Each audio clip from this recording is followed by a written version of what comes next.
Hay algo que nadie contó sobre los profetas, algo que queda entre líneas, susurrado apenas en los pasillos de las sinagogas antiguas, marcado en los márgenes de los manuscritos que pocos se atreven a leer hasta el final. Antes de continuar, respira profundo, porque esta no es una historia sobre fe conveniente, es sobre un hombre que recibió la orden más perturbadora que Dios jamás dio a alguien, y él obedeció. El silencio de la obediencia es más aterrador que el grito de la rebeldía. Porque cuando dices sí a lo imposible, cuando aceptas cargar lo que ningún otro hombre aceptaría, dejas de ser solo tú, te conviertes en símbolo, te conviertes en mensaje vivo. Te conviertes en el propio corazón de Dios sangrando en carne humana. Esto no debía ser revelado así, tan crudo, pero llegó el momento. Existe una mujer en la Biblia que carga un título que nadie quiere, un hombre que resuena a través de los siglos como advertencia, como espejo, como velo rasgado que expone lo que preferiríamos mantener oculto. Cuando comencé a buscar, encontré muchas candidatas. La esposa de Potifar, seduciendo a José y luego destruyéndolo con mentiras cuando fue rechazada. Herodías, que cambió un marido por otro como quien cambia de ropa, y manipuló a su propia hija para pedir la cabeza de Juan el Bautista en una bandeja. Jezabel, tan perversa que su nombre se convirtió en sinónimo de manipulación espiritual, conduciendo un reino entero a la idolatría y destrucción. Pero ninguna de ellas es la campeona. Existe una que supera a todas. Una mujer cuyo nombre quizás nunca hayas escuchado, pero cuya historia te hará cuestionar todo lo que crees sobre amor, traición y redención. Su nombre es Gomer, y antes de juzgarla necesitas entender algo fundamental. Ella no es solo ella es Israel. Ella es la humanidad. Ella eres tú, ella soy yo. Porque todos, en algún momento, somos Gomer. Había un reino dividido, no solo geográficamente, sino espiritualmente, moralmente, hasta la médula. Después que Salomón murió, aquel hombre de sabiduría legendaria, el reino se partió a la mitad como tejido viejo, norte y sur, Samaria y Jerusalén. Y en la división, algo aún más terrible sucedió. El pueblo del norte perdió el rumbo.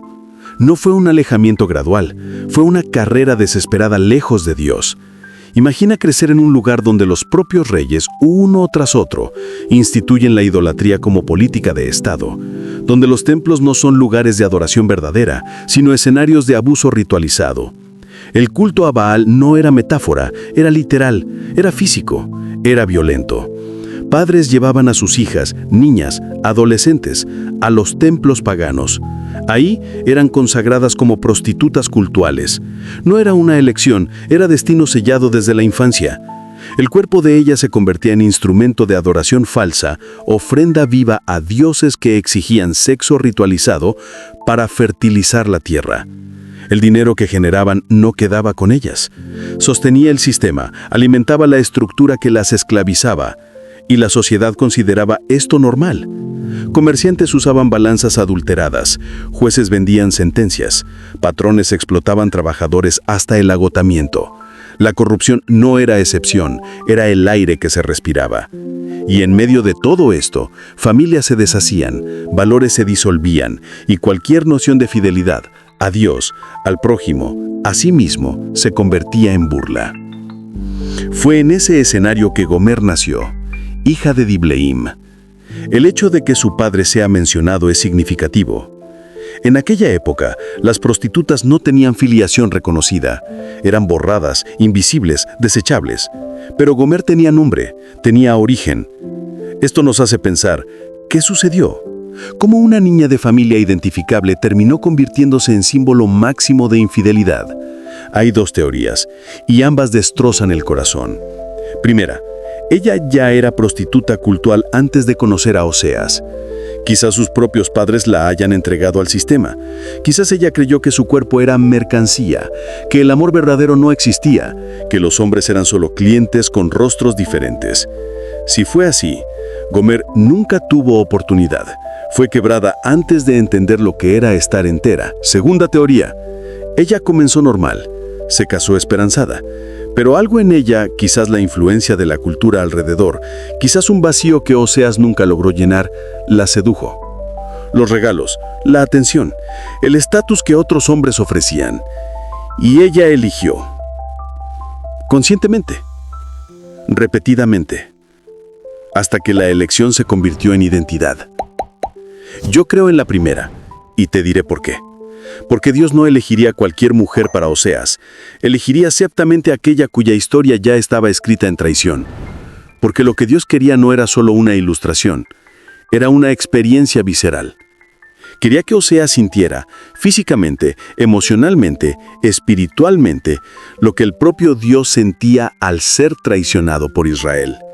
Dios no mandó a Oseas predicar sobre traición, lo mandó a vivirla. El llamado que nadie aceptaría. Ponte en su lugar por un instante. Eres profeta, portavoz del Altísimo. Tu vida debería ser ejemplo de santidad, testimonio vivo de la gloria divina. Y entonces, una mañana cualquiera, escuchas la voz que nunca se equivoca. Ve, cásate con una prostituta y engendra hijos de ella. ¿Cómo así? No tiene sentido. Contradice todo. La ley condena la prostitución. Los sacerdotes tienen prohibido casarse con mujeres así. ¿Cómo puede Dios, que estableció esos mandamientos, ahora ordenar exactamente lo opuesto? Pero Oseas entendió algo que pocos entienden.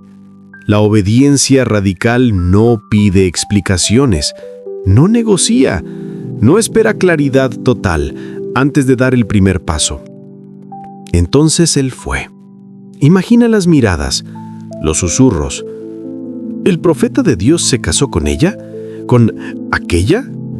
La vergüenza no era solo de Gomer, era de él también. La reputación de él se desplomó. Se volvieron burla, y Oseas sabía que sería así. Sabía que su vida se convertiría en objeto de escarnio, pero lo hizo de todos modos, porque ese era el mensaje. Israel, me avergüenzas ante las naciones. Te prostituyes con ídolos mientras dices que me amas. Llevas mi nombre, pero vives como si yo no existiera. Y aún así, no te abandono. El matrimonio comenzó. Y por un breve momento, quizás Gomer haya creído que podría cambiar. Quizás haya mirado a aquel hombre manso, fiel, y pensado, ¿será posible volver a empezar? Pero el veneno de la cultura ya estaba en ella. O el trauma, o la idolatría, o todo junto. Y entonces vinieron los hijos. Los nombres que eran sentencias. El primero nació, y Dios dijo, llámalo Jezreel. Parece bonito. Significa Dios siembra, pero no era bendición. Era recuerdo. Jezreel era el valle donde sangre había sido derramada, donde reyes asesinaron para tomar el poder, donde la violencia de Israel contra sí mismo quedó registrada en la tierra. Cada vez que alguien llamaba al niño por su nombre, era como Dios diciendo, ¿recuerdan lo que hicieron? Yo también recuerdo, y voy a cosechar lo que ustedes sembraron. Después vino la segunda, una niña. Llámala Lo-Ruhama, dijo Dios, no compadecida. Detente un instante. Imagina ser esa niña. Imagina crecer escuchando tu propio nombre y saber qué significa Dios ya no tiene piedad de ti. Cada vez que la madre la llamaba para cenar, cada vez que jugaba con otras niñas, cada vez que alguien preguntaba, ¿cómo te llamas? No compadecida. Era sentencia ambulante, profecía viva, y ella no tenía culpa de nada. Pero lo peor aún estaba por venir. El tercer hijo nació, y esta vez Dios fue más allá. Rasgó el velo definitivamente. Llámalo Lo-Amí, no mi pueblo. Silencio. ¿Puedes sentir el peso? Israel era el pueblo elegido, la nación de la alianza, aquellos que Dios había sacado de Egipto, alimentado en el desierto, plantado en tierra prometida, ¿Y ahora, ustedes ya no son míos? Era divorcio espiritual, rechazo formal, y el nombre de aquella criatura era la certificación. Oseas miraba a sus hijos, Jezreel corriendo por el patio, Lo Ruhamá ayudando a la madre, Lo Amí en sus brazos, y cada nombre era puñal, cada grito divino atravesando la historia. Vean lo que me hicieron. Pero mientras tanto, algo aún más devastador sucedía dentro de casa. La traición que nunca paró. Gomer no pudo quedarse. O no quiso, o no supo cómo. Los hombres comenzaron a aparecer de nuevo. No de una vez. Fue gradual, sutil al principio. Una mirada prolongada, una conversación, un regalo pequeño. Y luego otro, y otro, y otro. Oseas trabajaba, cuidaba a los hijos, predicaba la palabra que nadie quería escuchar. Y cuando volvía a casa, el olor de otro hombre aún estaba en el aire. Ella ya no ocultaba más. «Iré atrás de mis amantes», decía Gomer, «porque ellos me dan pan y agua, lana y lino, aceite y bebida». Como si Oseas nunca hubiera provisto, como si el hogar de él fuera vacío, como si el amor fiel no valiera nada comparado con regalos brillantes. Y aquí, hermano, está el paralelo que corta. Israel hacía exactamente lo mismo. Baal nos da lluvia, Baal nos da cosechas, Baal trae prosperidad, olvidando completamente que era Yahvé quien controlaba las estaciones, Yahvé quien abría los cielos, Yahvé quien sostenía todo. Gomer corría tras amantes que ofrecían plata. Israel corría tras ídolos que ofrecían ilusiones. Y ambos al final serían abandonados por aquellos que prometieron todo. Porque los amantes no aman, usan. Gomer fue envejeciendo. Los regalos disminuyeron. La atención se volcó hacia mujeres más jóvenes. Y de repente aquella que un día fue deseada, estaba sola, usada, quebrada, sin valor de mercado. Y entonces sucedió lo inimaginable.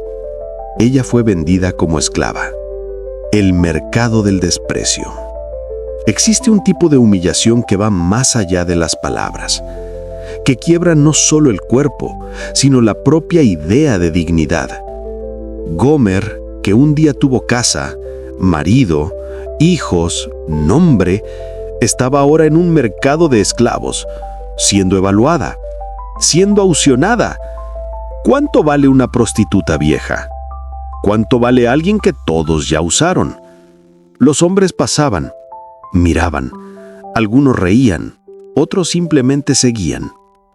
Nadie la quería, y ella allí, expuesta, sucia, el peso de todas las elecciones aplastándola contra el suelo. ¿Será que en aquel momento ella recordó? El rostro de Oseas, la casa que él construyó, los hijos que él crió mientras ella estaba en otras camas. ¿Será que el arrepentimiento finalmente la encontró? No lo sabemos, pero sabemos quién apareció. En medio de la multitud, entre mercaderes y compradores, había un rostro familiar. Un hombre que no debería estar allí. Un hombre que tenía todo el derecho de pasar de largo, de dejarla podrirse en las consecuencias de sus elecciones. Oseas. Y no estaba ahí para acusarla, estaba ahí para comprarla de vuelta. Él abrió la bolsa, contó lo que tenía: 15 monedas de plata, 1,5 homer de cebada, todo lo que poseía, y lo entregó.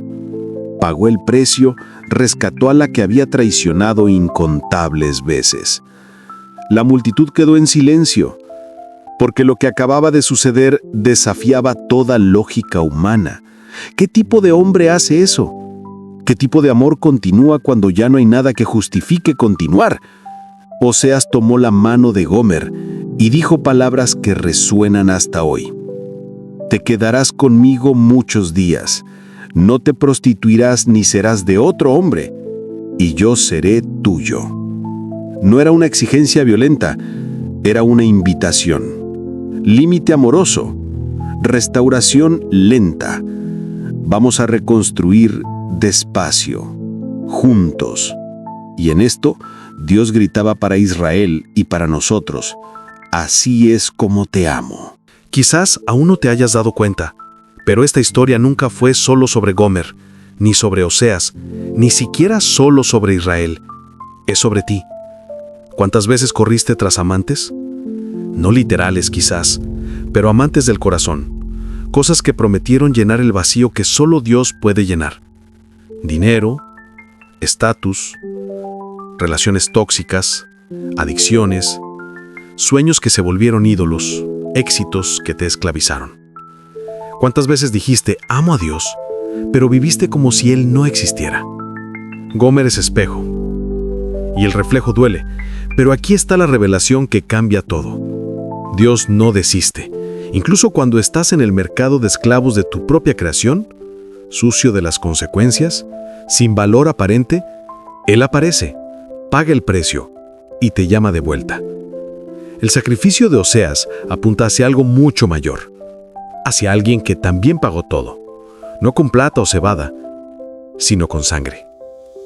Jesucristo miró a la humanidad, infiel, prostituta espiritual, corriendo tras ídolos, y dijo, voy a buscarlos. Él descendió, entró en el mercado de la muerte y pagó el precio que nadie más podría pagar. Hay una pregunta que la Biblia no responde, y quizás sea intencional. ¿Qué hizo Gomer? ¿Se quedó? ¿Cambió? ¿Correspondió al amor sacrificial? ¿O continuó luchando contra los fantasmas del pasado? No lo sabemos. Y quizás sea porque la pregunta no es sobre ella, es sobre ti. ¿Qué vas a hacer con el amor que te rescató? ¿Con el sacrificio que pagó todo? ¿Con la voz que aún te llama, incluso después de tantas traiciones? Oseas no desistió de Gomer porque ella lo mereciera. No desistió porque el amor verdadero no desiste. Y Dios no desiste de ti porque seas fiel. No desiste porque Él es fiel. Esa es la revelación final. La transformación no viene de tratar de probarte digno. Viene de aceptar que nunca lo serás. Y que el amor de Dios no depende de eso. Israel fue infiel. Gomer fue infiel. Tú ya fuiste infiel. Yo ya fui infiel. Pero hay un Oseas que continúa comprando de vuelta. Hay un Dios que continúa diciendo, todavía eres mío. En este exacto momento, mientras lees estas palabras, existe una elección silenciosa sucediendo. No es dramática, no tiene música de fondo, no tiene testigos. Eres solo tú y el llamado. El llamado de volver, de soltar a los amantes que nunca te amaron, de aceptar el rescate que ya fue pagado, de permitir que el nombre Lo Ami sea borrado y sustituido por Ami, mi pueblo. La historia de Gomer no termina en el rescate, termina en la decisión de ella de permanecer o huir de nuevo. ¿Y tu historia? ¿Cómo va a terminar? Porque al final, hermano, todos somos Gomer. Pero gracias a Dios, también tenemos un Oseas. La pregunta es, ¿vas a dejar que Él te lleve a casa? ¿O vas a continuar corriendo? El silencio está esperando tu respuesta. Que Dios te bendiga y hasta el próximo video.